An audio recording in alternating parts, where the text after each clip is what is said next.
It said success is right at the palm of your hand. You just need to tell yourself that you can achieve something. If you want to, then you will achieve it. Today, I have a lady, a philanthropist and an entrepreneur. She was voted one of the top 100 most influential black entrepreneurs in the United Kingdom. Her name is GLORRIANE Francis. Hi, ma'am. Welcome to the show. Hi, Zolile. Thank you for having me. Thank you so much. So, Rock Bottom is just a show that's designed to inspire and motivate people through one's testimony. I believe your life story can be a testimony to someone who's watching. So, take us through your journey. Who is GLORRIANE? Wow. GLORRIANE is a feisty woman. I'm a fighter. I am somebody who has faced a lot of adversity. I'm an entrepreneur. I'm a mentor. I'm a philanthropist. But I'm also somebody who has experienced failure and success. Okay, tell us about the work that you've been doing with the community, or the work that has earned you the title of being a philanthropist.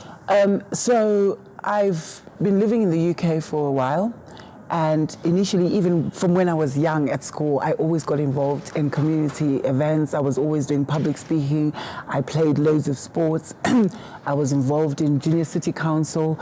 So it was something that I continued to do when I went to the UK. And when I started in the UK, I was very focused and passionate about creating platforms for people like us, our Zimbabwean and African communities in the UK. Those days, it would take you a long time to be able to meet somebody from Africa. So what I did was I started promoting in clubs and events, bringing artists from around the world into England for African communities. So I started off by being one of the first black African ladies to be a promoter in clubs and events. And that's where it all started. And then I went on to support the youth and do things with young ladies. I started a thing called Miss Zim Diamond, which was actually to market and create platforms for people to understand what the Zimbabwean community was about, but at the same time marketing the beautiful things about Zimbabwe. After you were nominated, how was that feeling? That was the peak of my career, to be recognized as being one of the top 100 black entrepreneurs in Britain.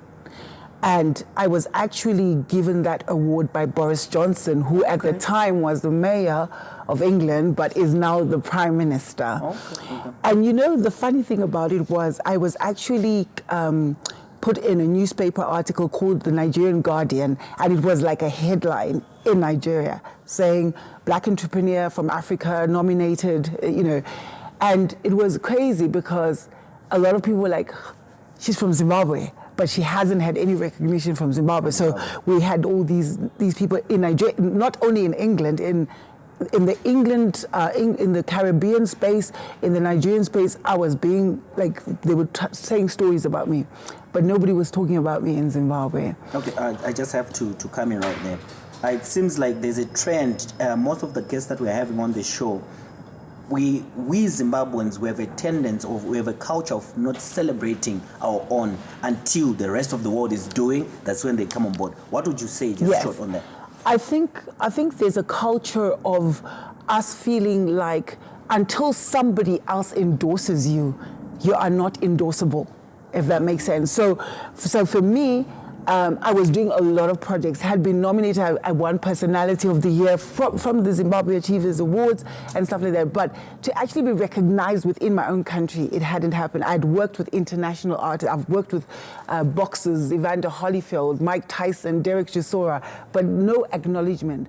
When Nigeria talked like, this girl's from Africa, all of a sudden there was this whole craze, like, what is Zimbabwe doing? From then, we had people from Zimbabwe contacting me, wanting to know more about me. But I had been in that space for a long time. So yes, you're absolutely right. Until I got acknowledged by somebody else, I hadn't been acknowledged by my own country. For me, as much as it's a disadvantage to a lot of people, I personally think it's good for personal growth. That you keep telling yourself you need to do more. Even if people don't really appreciate you, you need to keep doing it till you get to a point that they start noticing? So the first thing, Zolile, is that I think when you start to do these things, don't look for recognition. Okay. You've got to be passionate about what you do. So when I started all this, I never in my wildest dream thought about getting recognized. And when you do things from the heart and you enjoy doing it and you're passionate, recognition is just a bonus. Do you know what I mean? So what I would advise anybody, and it's not just entrepreneurs, philanthropists, whatever, when you do something and you're really passionate about what you do, people will recognize you. And guess what? Even if they don't, as long as you know that you're making a difference in the community, that should be enough for you. You know, for me, I'm quite content with just being appreciated within the community. Yes, because I can see the difference that I'm making, and that's what makes me happy. But we are humans. At times you get to a point you want to give up. Because that recognition, it works like a fuel to make you to keep wanting to do more.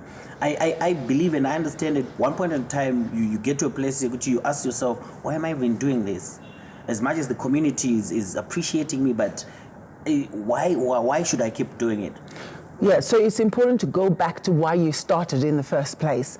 Because when you started, you did it for a reason. Unless right at the beginning you thought, I'm doing it for recognition. Do you understand what I'm saying? So for example, you decide you want to be an actor. You look at the reasons why you want. Do I want to be an actor because I want to send a message, or I want to be a role model for my fellow youth? That is the message that you're trying to send. Recognition is not always positive. Yes. Do you understand? So it comes with all the difficulties. And I believe that giving up because you're not getting recognition is not a good enough reason. Giving up because things are not working out, they say you can't keep on doing the same thing and expect different results. So it's about going back to the drawing board and trying to do something different. Thank you so much. Stay tuned. We'll be right back. Kwataba